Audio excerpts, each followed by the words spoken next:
C'est ici que ça commence, le 24 octobre 1929.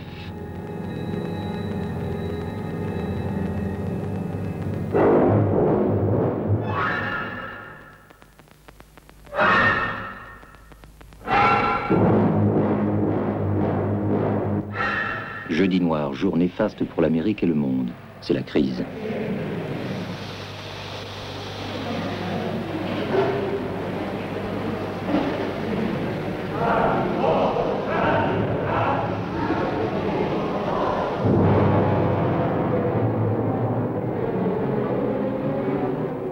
Wall Street, le quartier de l'argent, s'est lui-même transformé en impasse.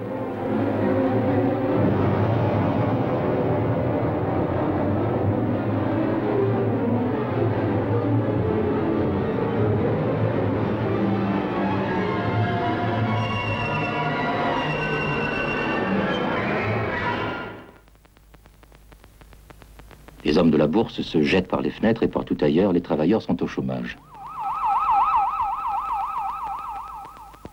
Mais qu'est-ce que cette crise? La prospérité des années 20 n'est qu'apparente. Toute l'Amérique est tendue vers le profit. L'inégalité des revenus ne cesse de s'accentuer. Lorsque tout s'écroule, l'argent a pris une valeur fictive du fait de spéculations encouragées par les audacieuses méthodes de crédit des banques. L'équilibre monétaire du monde est mis en péril. Déjà, le secteur agricole était en constante surproduction. Soudain, plus d'exportation, baisse des prix. Le secteur industriel s'appuyait sur le crédit, soudain plus de ventes, faillite, engorgement. 15 millions d'Américains errent à travers le pays à la recherche de travail. C'est la misère. Et les artistes ne sont pas épargnés. En 1933, Franklin Delano Roosevelt est élu président des États-Unis. Il instaure le New Deal. Train de réforme, aide financière, lutte contre le chômage, planification, contrôle pour redonner du travail à tous. À l'exemple de ce qui se faisait au Mexique, le gouvernement américain décide de commander aux artistes des fresques murales pour les lieux publics. Mais bien sûr, doivent y figurer les idéaux propres à rénover la nation.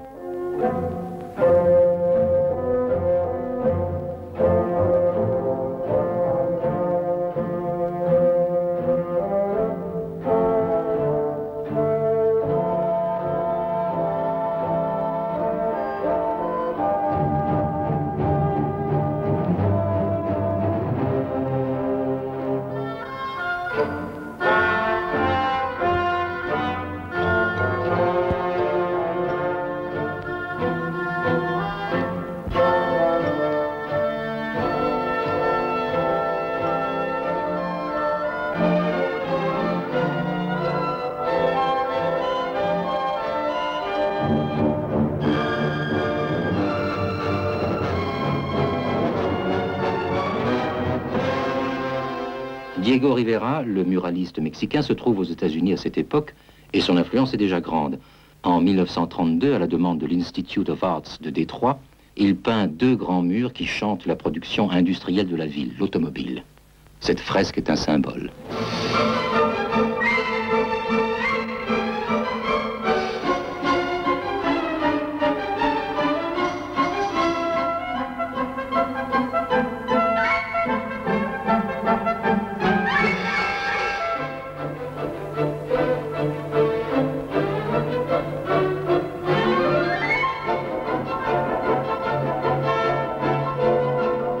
Vision optimiste du travail.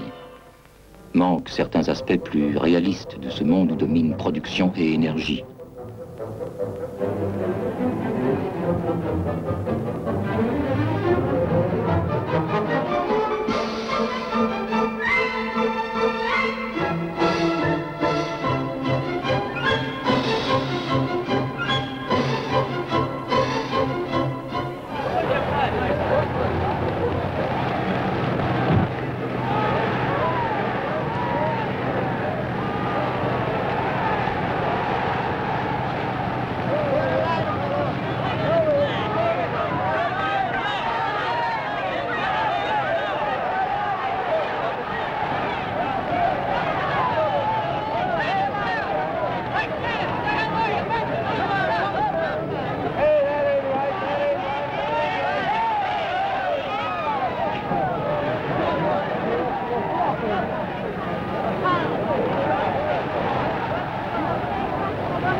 lutte pour la subsistance.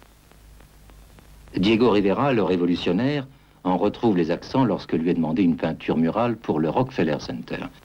Rivera disait qu'il faut peindre des œuvres qui soient utiles aux travailleurs, et puisque l'Amérique a faim, les peintures doivent le dire.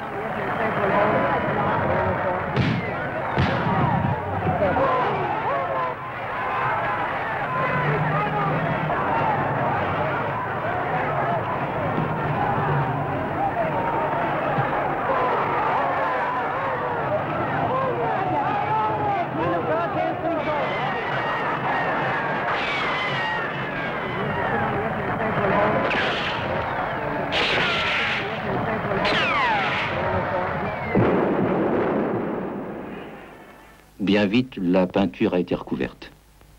Ce que nous voyons est une réplique.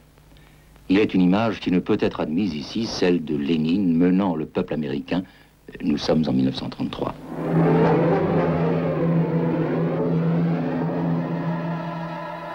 Regardons en arrière. Et tentons de déceler dans la peinture traditionnelle américaine les traces qui vont nous mener à l'abstraction des années 50. En 1899, Stephen Crane écrit ce poème. « Monsieur, j'existe. Il est possible, réplique l'univers, mais ce fait ne m'oblige nullement. » Conserver le contact avec la nature est la préoccupation constante de ce peuple de pionniers. La réalité américaine est nourrie de cette relation avec le monde physique. Par exemple, ces pêcheurs, peints par Winslow Homer vers 1885, tirent leur existence de la nature, mais ils doivent également s'en défendre, comme l'avaient fait autrefois les conquérants de l'Ouest. L'Américain ne peut ignorer cette notion de réalité. Elle est encore présente chez les peintres d'après la crise.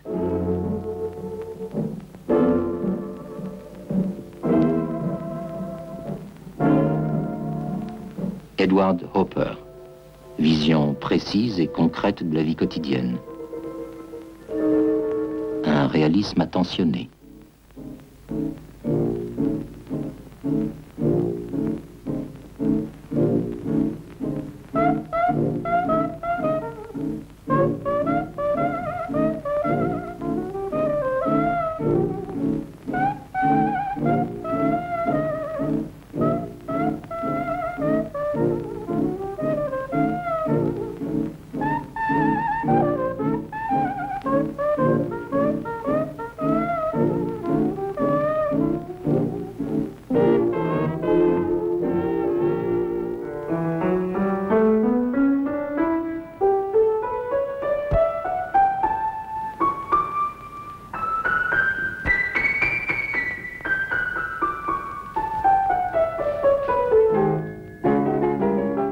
Un art sentimental et narratif, chef de file, Thomas Hart Benton. Il exécute en 1933 une fresque pour une université, la New School of Social Research à New York.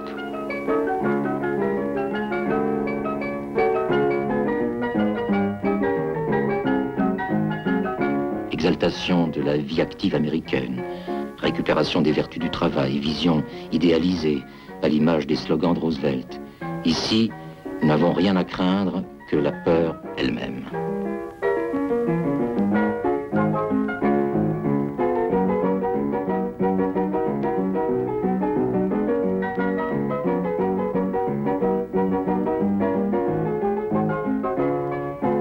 Ce réalisme indéracinable de la nécessité américaine maintiendra longuement son emprise sur les artistes, même les abstraits. Pollock a été l'élève de Benton. Mon travail avec lui, dit-il, fut important. Quelque chose après quoi réagir plus tard.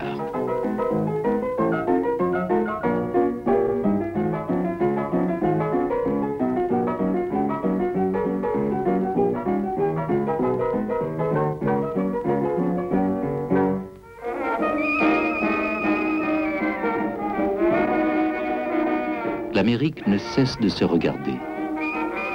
Les Américains savent bien que c'est en elle-même qu'ils doivent chercher les sources de sa véritable apparence.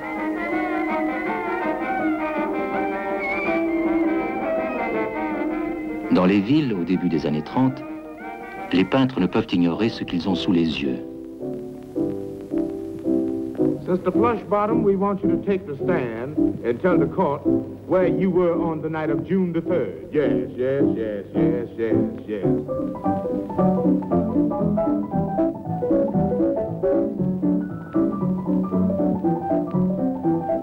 Les nouveaux regards sont soupçonneux, étonnés, désolés.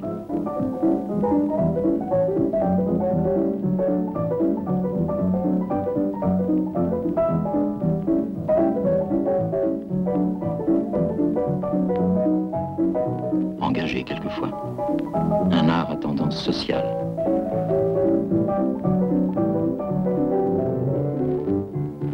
Where were you on the night of June the 3rd? Il s'agit de rompre l'ancien regard satisfait. Speak up, woman, speak up. Did you meet a stranger? Did you take a walk? What? You ain't even talking? Was your heart in danger? So you won't talk, huh? Well, all right then. Now latch on. Face aux Américains qui ne peuvent échapper à leur réalisme, les peintres révolutionnaires mexicains invités aux États-Unis ont une conception plus large de leur art. Ils préfèrent regarder l'homme en vertu de ses possibilités plutôt que pour ses gestes quotidiens.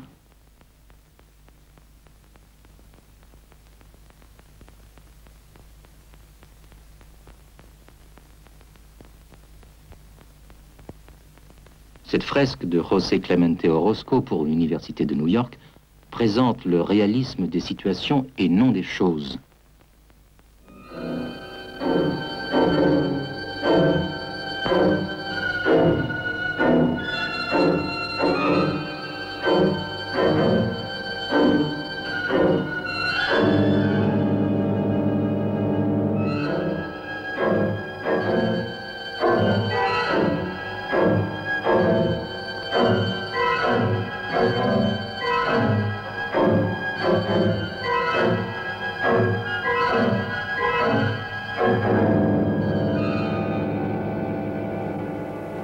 Après la crise, l'Amérique est isolationniste.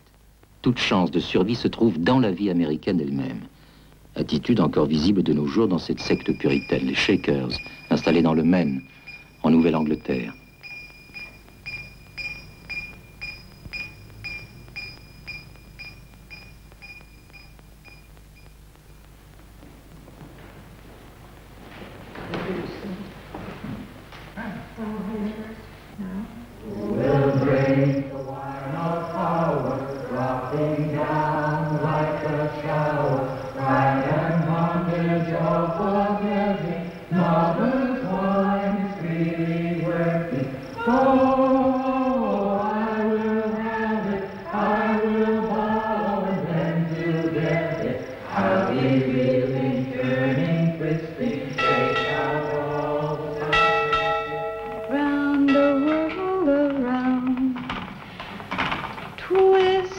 Strands of love and union into life eternal blessed.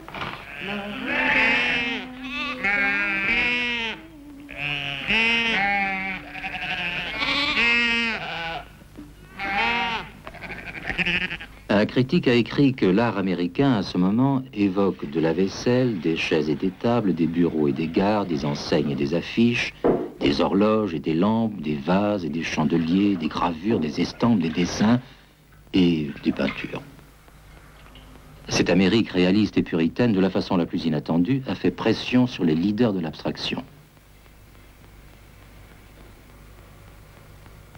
C'est au moment de la fin de la dernière guerre que véritablement il y a un phénomène nouveau qui apparaît dans la peinture américaine et dans, je dirais, dans la répartition générale de la peinture sur la terre. Parce que, avant la dernière guerre, la peinture américaine, la peinture des États-Unis, se considère encore comme une peinture coloniale. Elle se considère comme une dépendance de la peinture européenne.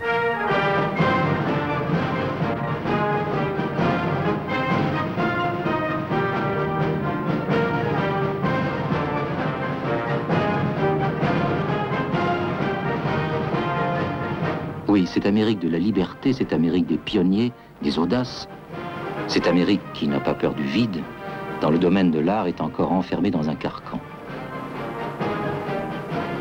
C'est d'Europe que les peintres attendent leur liberté. Elle est apparue en février 1913 dans une gigantesque exposition, l'Armory Show.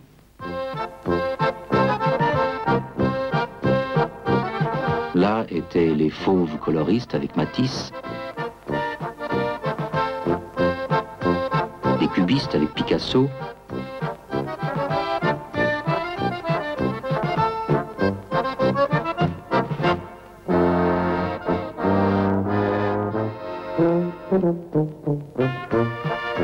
et surtout les surréalistes avec Marcel Duchamp qui a fait scandale en présentant son nu descendant un escalier.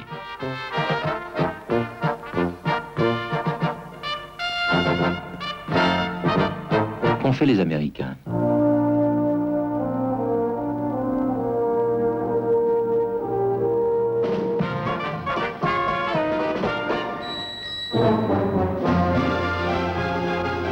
Ils ne veulent pas abandonner ce regard qui leur est propre et tentent de concilier leur vision et les formes nouvelles. Par exemple, John Marine.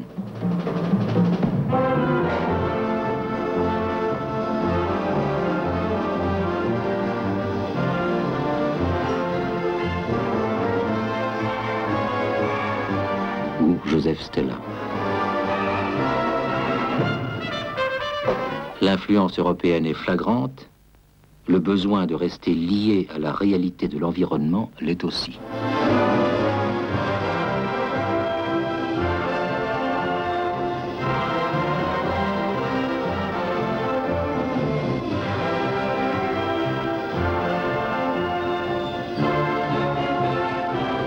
Stuart Davis, dès 1920, est un des premiers à comprendre qu'il ne s'agit pas de copier l'alentour, mais d'en donner une équivalence.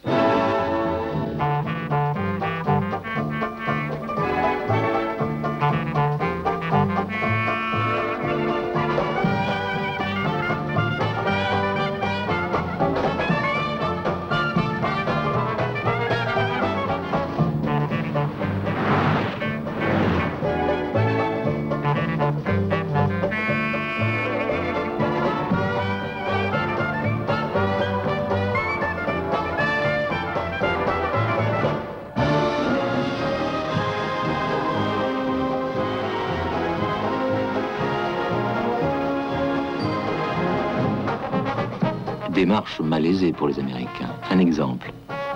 Charles Demuth applique les méthodes. En 1931, il regarde les water tankers de New York et les peint avec des formes abstraites. Le résultat est une imagerie sèche, significative des limites où la peinture américaine est emprisonnée.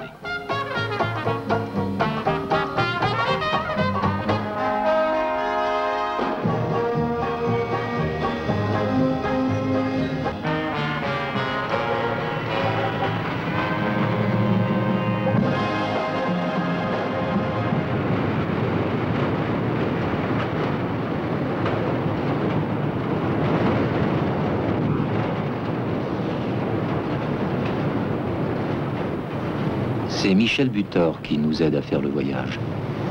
Ce n'est que pendant la dernière guerre que l'isolement de l'Europe a fait que les États-Unis, et en particulier la ville de New York, ont en quelque sorte décidé de devenir des centres culturels à part entière. Ça s'est passé par la médiation des artistes européens qui sont venus aux États-Unis. Si vous voulez, Paris, en quelque sorte, Paris s'est déplacé à New York. Les gens que les jeunes Américains d'avant la guerre venaient voir à Paris, eh bien, certains des plus importants sont venus à New York. Breton, Léger, Mondrian, etc.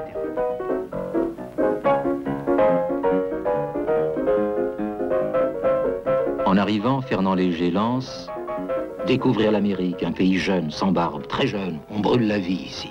C'est autour de cette colonie européenne, parisienne et européenne, que s'est développée cette école de New York, et en particulier autour du groupe surréaliste tel qu'il s'était reconstitué à New York. Les Américains ne sont pas très intéressés par l'onirisme aux aspects maniérés et classiques d'un Dali ou d'un Tanguy. Par contre, la mise en service des forces de l'inconscient par l'automatisme de la création les impressionne. Max Ernst et André Masson leur indiquent la voie, celle qui leur donnera la possibilité de libérer leur mouvement intérieur, libération contrariée par les règles de vie américaines. Tout d'un coup, on peut dire, la peinture américaine a échappé à une espèce d'adolescence surréaliste. Ça s'est traduit d'abord par ce que j'appellerais un détour par l'abstraction. Le surréaliste nouveau venu, Roberto Echoren Mata, chilien d'origine, très attaché au mythe de son pays, jette sur la toile des taches de couleurs qui commandent alors son imagination. Son monde intérieur prend vie dans les formes ainsi créées. Eh bien, dans la peinture américaine, on va pousser les procédés surréalistes et l'automatisme du dessin, les grandes courbes, le trait qui n'en finit pas, on va le pousser tellement loin que la figuration va être noyée, même s'il y a des bribes qui surnagent. Les peintres américains se précipitent. Ce biomorphisme, forme vivante, va les aider à faire apparaître de façon détournée, donc sans pudeur, leurs élans les plus secrets. Peindre devient alors la lutte entre l'artiste et l'œuvre, afin que ce qui sourd du moi intérieur du peintre soit accordé à l'image se créant sur la toile. Motherwell raconte « Je débute en général un tableau, ou par un gribouillage, ou par une tache liquide comme une image de Rorschach. Alors commence la lutte incessante, dans un état d'anxiété indicible. » There's an interaction between myself and the canvas, and as long as that interaction is genuine, I continue at the moment, even though the work is not complete, that the emotion ceases to exist, I stop. Si l'émotion cesse d'agir, j'arrête mon travail jusqu'au jour où, par chance, je sens que je dois continuer. Through reflection, through whatever, suddenly I think, oh, the second state or the third state could be such and try it. Il y a une tendance que j'appellerais frénétique, dans laquelle la force physique même du peintre joue un rôle, la dépense joue un rôle. Et c'est ce qu'on va appeler l'action painting. On sent les mouvements même du peintre, l'effort qu'il a dû faire. On sent la danse de Pollock, n'est-ce pas, tout autour de son immense toile qui va faire couler de la peinture. Jackson Pollock, Painting No. 1, 1948.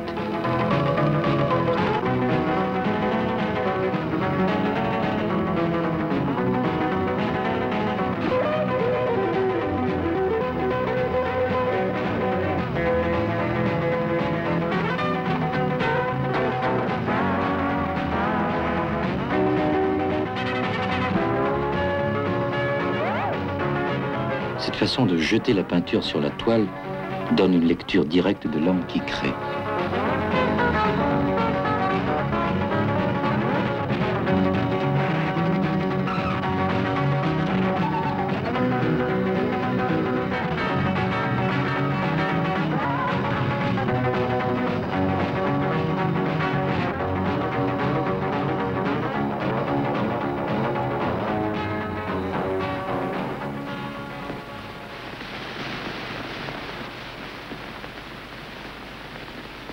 I don't work from drawings or color sketches. My painting is direct. I usually paint on the floor.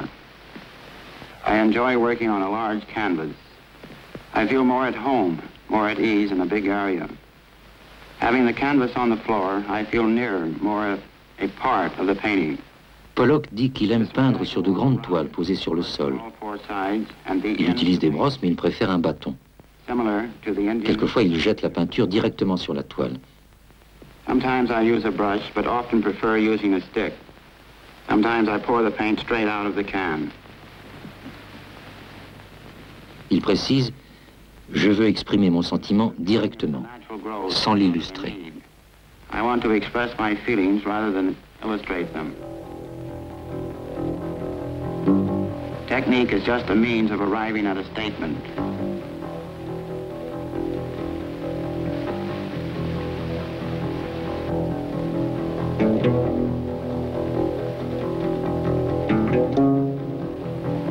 When I am painting, I have a general notion as to what I am about.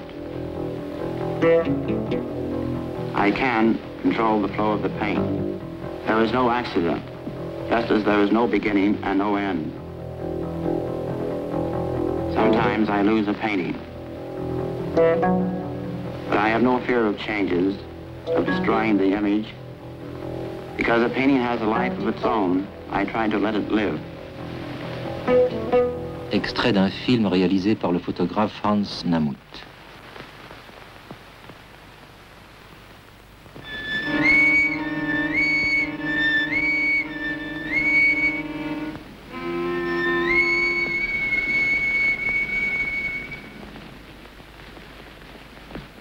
My home is in Springs, East Hampton, Long Island.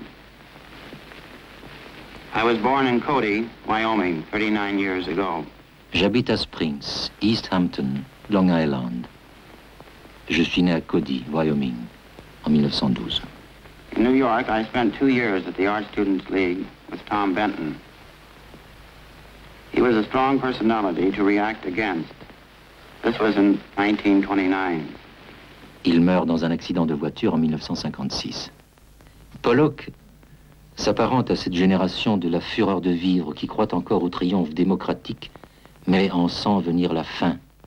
Il fallait donc vivre rapidement, avec la vitalité des pionniers et un besoin constant de la matérialisation de son corps.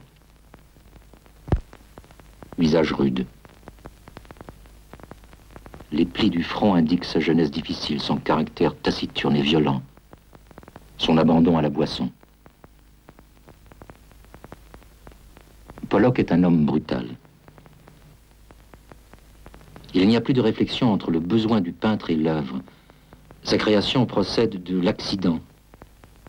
C'est pendant le moment où la peinture, quittant la main, se déploie dans l'espace que se fait l'œuvre. Il dit « Je veux être l'inventeur des signes nouveaux de mes mouvements secrets. » Ces signes, les coulées de peinture déposées sur la toile, sont le produit d'une impulsion qui n'accepte aucun délai. Le créateur a besoin de l'urgence de l'exécution. Au contraire de la peinture classique, que l'on voit mieux en se reculant, ici, il faut pénétrer dans l'espace créé par les entrelacs de couleurs, comme le ferait un astronaute, voyageant au cœur d'une galaxie. La peinture, comme l'espace infini, n'a plus de frontières. Elle ne se limite plus aux dimensions de la toile. Elle prend la dimension du all over, le tout partout.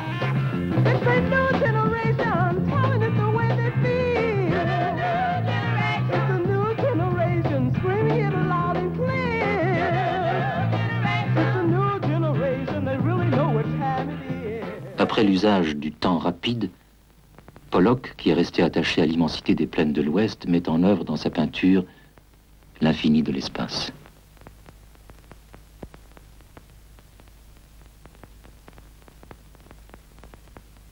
Il est un autre peintre du geste, du mouvement violent. C'est Willem de Kooning.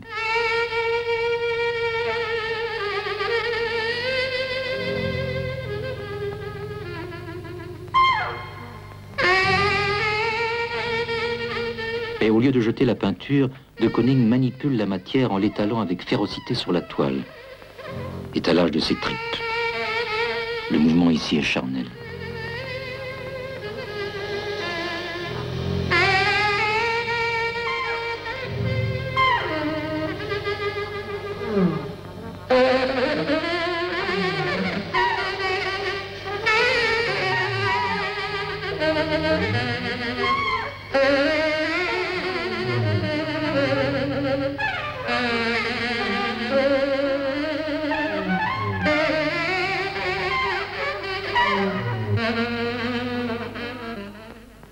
1950, de Kooning peint Excavation.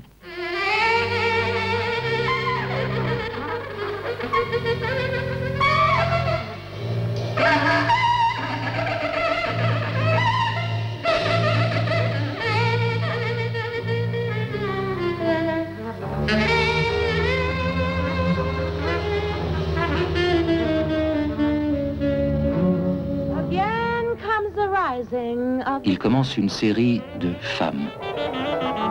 Son regard y est cruel, mêlé de sensualité.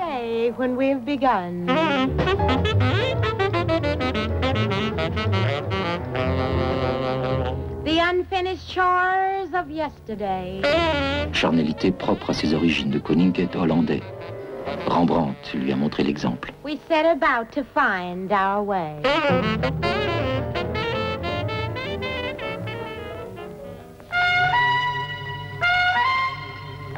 Cette sensualité se trouve même dans les paysages.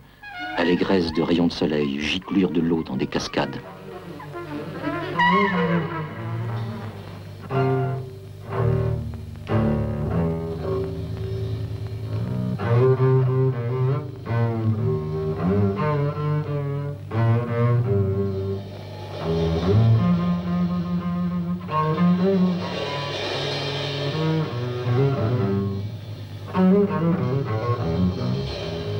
De Kooning travaille à une dimension qui est humaine. Il dit lui-même, quand j'étends mes bras et me demande où sont mes doigts, je trouve tout l'espace dont j'ai besoin pour peindre. Son espace n'est plus celui des grandes plaines, mais celui de son corps.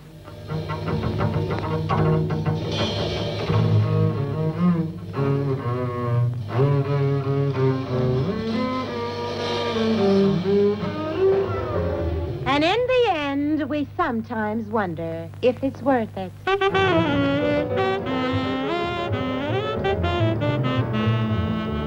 And here are the things we do. We build it up and tear it down. We start all over and make it round. Make it short, make it long. Dans cette libération, hein, dans cette explosion, il y a évidemment une réponse au puritanisme américain.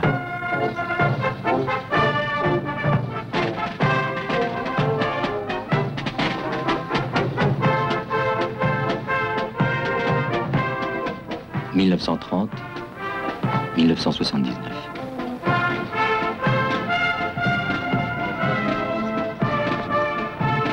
Pelican, hoist flags! Hoist!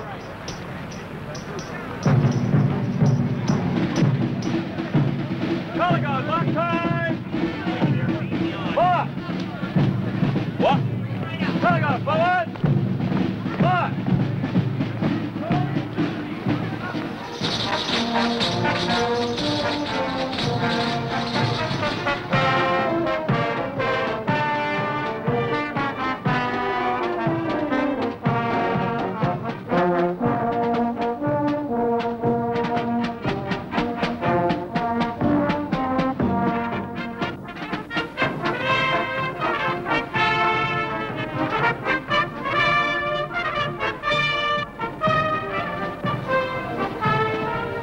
La vision réaliste américaine obligeait les peintres à une représentation précise.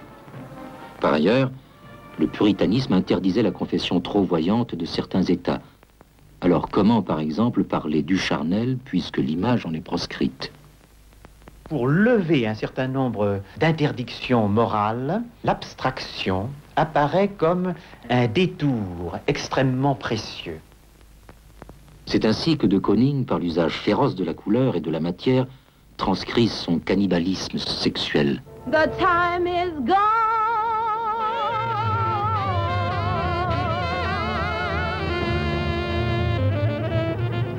Pour que l'abstraction puisse jouer ce rôle, il ne faut plus du tout que ce soit une abstraction froide, si vous voulez.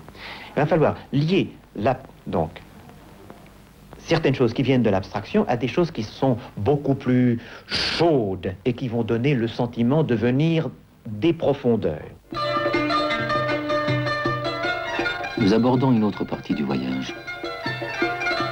Archil Gorky vient d'un pays où rituels et traditions prennent leur source dans la terre.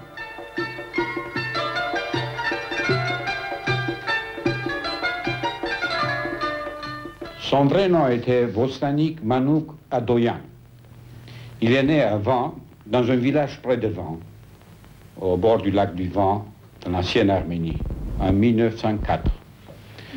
En 1908, son père, fuyant les persécutions turques, est venu en Amérique. Mais Archil Gorky et sa petite sœur sont restés. En 1920, ils ont rejoint leur père et leur grande sœur. Malgré le désir de s'assimiler à l'Amérique, Gorky n'oublie jamais son Arménie natale.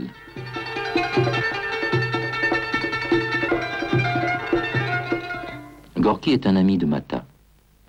L'automatisme psychique des surréalistes lui offre les moyens de faire jaillir dans sa peinture les mythes de son enfance.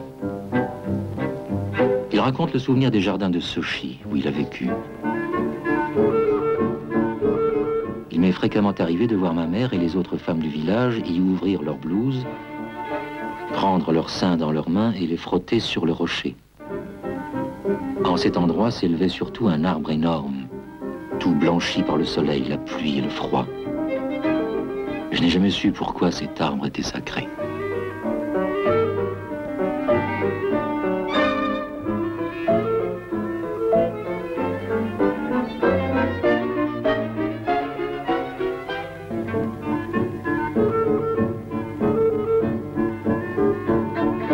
Avec Gorky se précise la présence du mythe. Ses formes sont abstraites, mais il les crée organiques. Lignes sexuelles ou silhouettes osseuses.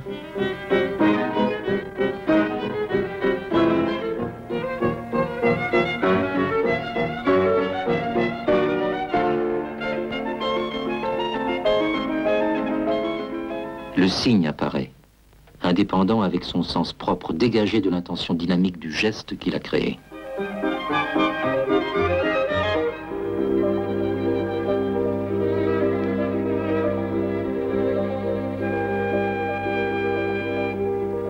Toujours, il voulait parler de sa peinture, expliquer qu'est-ce que c'est que ça, toujours vraiment. Madame Khachaturian a connu Gorky. Il a lutté, c'était une grande lutte pour lui, la peinture. Alors je disais non, la peinture c'est magnifique. Il a dit non, pas pour moi, vous voyez comme je suis seul ici.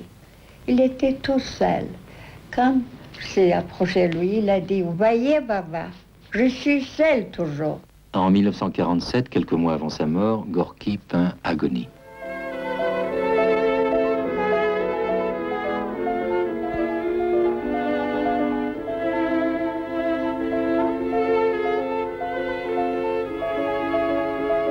Il a eu un accident d'auto. Ah oui, il a eu en un juin, accident, oui. n'est-ce pas? Et son cou s'est brisé. Il meurt le 21 juillet 1948. Et après un mois, il s'est suicidé. Continuons le voyage qui nous mène de la peinture gestuelle au caractère physique et spontané à une peinture où le signe s'inscrit sur la toile, voulue et concertée par le peintre. Évidemment, des baleiniers.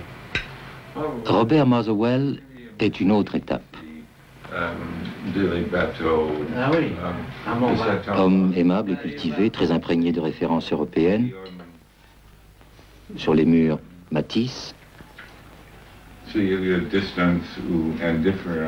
Piero della Francesca. Il a vécu en France, écrit sur Mallarmé, Delacroix. Il est le plus jeune du groupe. Motherwell impose le signe.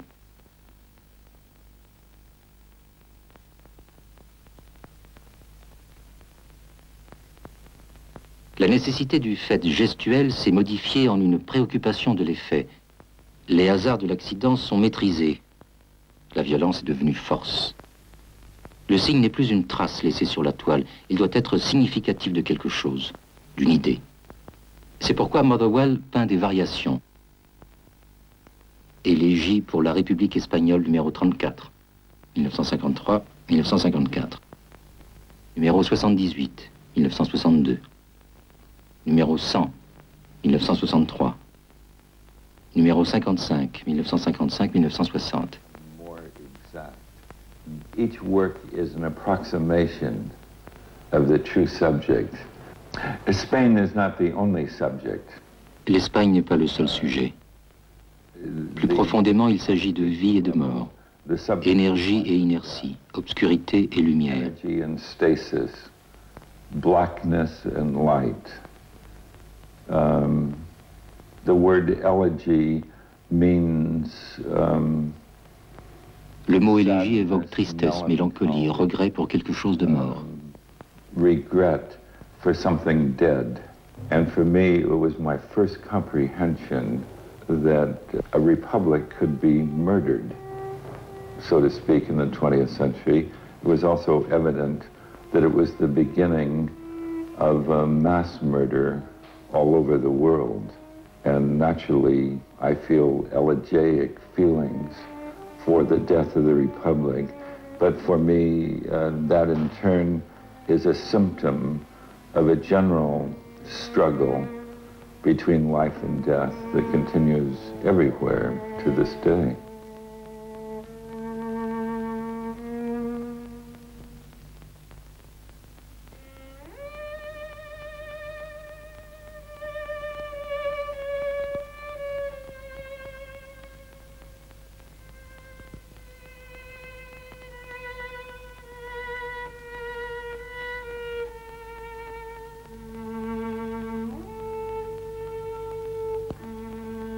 Dans les peintures de Pollock, le voyage était physique.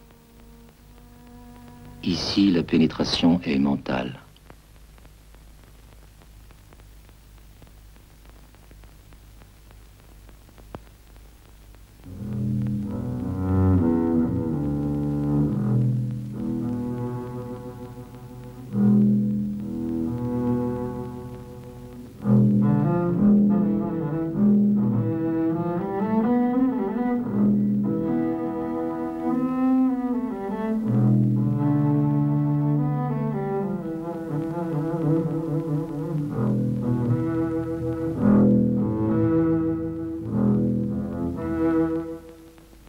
Marc Tobey est lui aussi un peintre du cygne.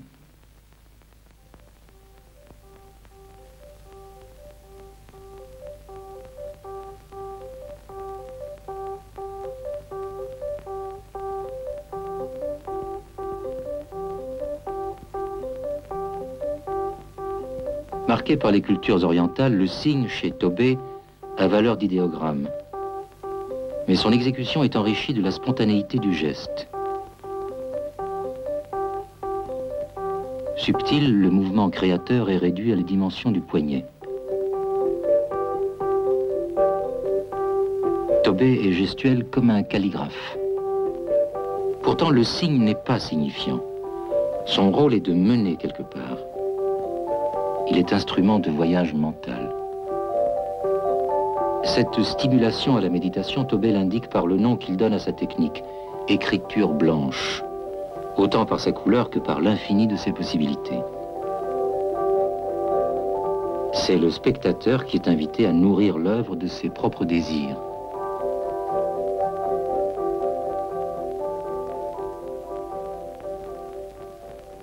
Tous les peintres de cette période de New York travaillent en même temps.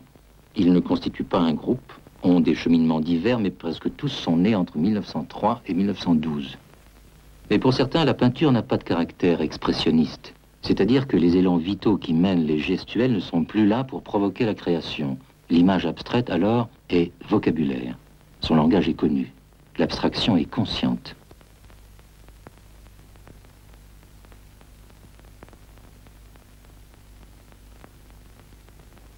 Trois peintres, Adolphe Gottlieb, Franz Klein, Barnett Newman, vont montrer comment ce qui était nécessité vitale est devenu geste culturel.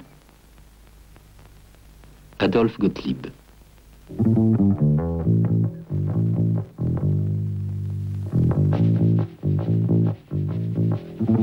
Au début, il inscrit ses signes dans des quadrillages qu'il invite à déchiffrer comme des rébus.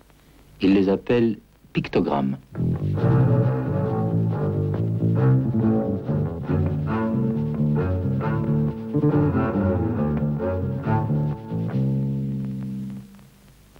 pictogramme vert, 1940.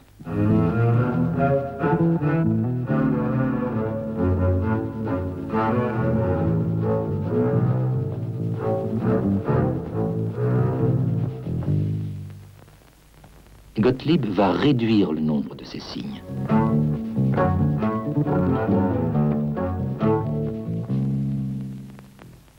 À côté de la trace laissée par l'accident, il a le désir de laisser ses propres signes, réfléchis et sciemment créés.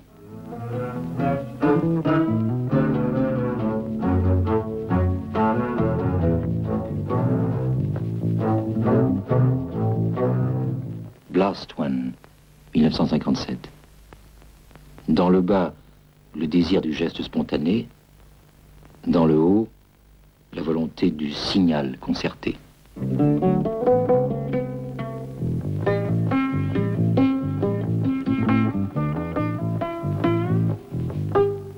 Franz Klein.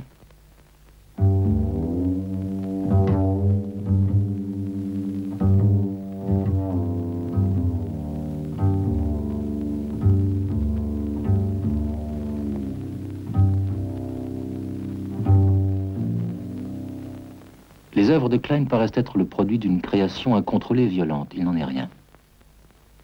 Le plus souvent, Klein fait des petits dessins qu'il agrandit scrupuleusement, détail après détail, à la dimension d'une grande toile.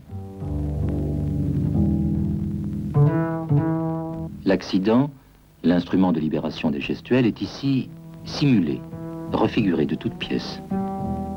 Le peintre sait qu'il ne peut plus être étonné par sa création, et d'ailleurs, il ne le souhaite plus.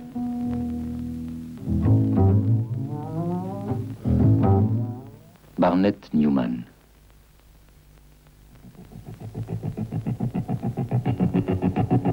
Newman affirme « La ligne droite existe dans la nature ». Newman est le moment d'abandon de toute transmission physique, plus de gestes. Par lui, le signe est réduit à un rôle unique. La marque rectiligne doit se suffire à elle-même. Elle annule presque totalement les rapports entre les éléments à l'intérieur du tableau.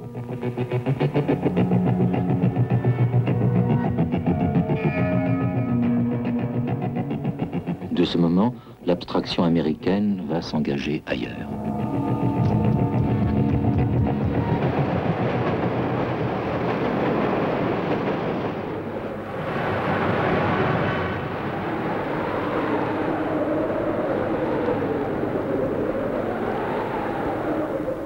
Un peintre est à distinguer de tous ces mouvements.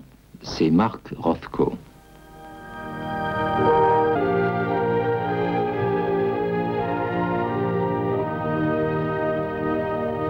L'art de Roscoe, c'est, si vous voulez, le vent qui va être introduit à l'intérieur des gratte-ciel.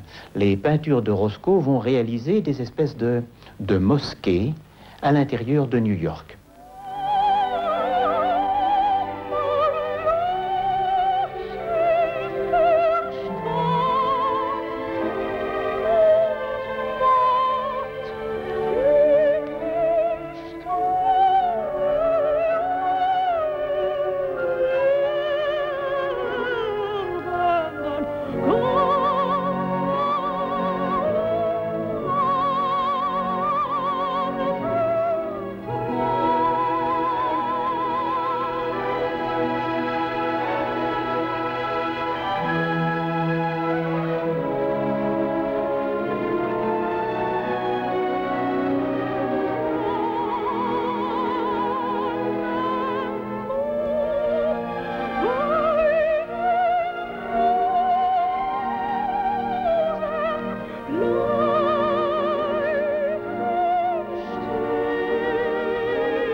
La peinture de Rothko n'applique plus aucune référence.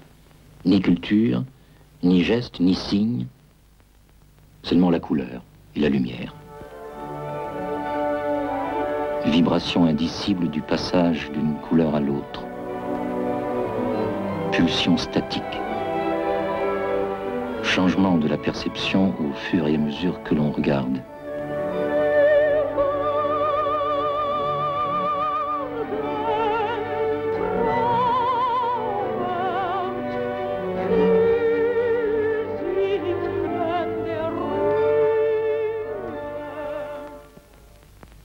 tableau de Rothko est un monde de mesures. C'est un espace de la vision qui devient lieu de la conscience.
Il faut savoir que Roscoe s'est suicidé.